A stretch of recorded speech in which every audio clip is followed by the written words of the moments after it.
kajine čarolije i vrelo bune. Opet.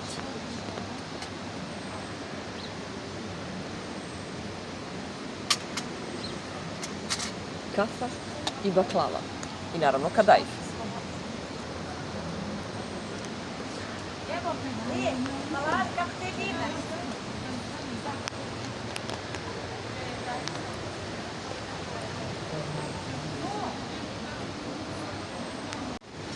Prvo ćemo da probamo baklavu, koja je prepuna oraha.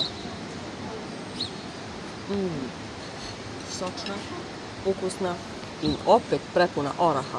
Fenomenalna. Topla preporuka. I naravno kafica. Prvo. I sad ćemo da probamo kadajf, koji izgleda vrlo neobično. Mekano, sočno, prepun šerbeta i prepun oraha.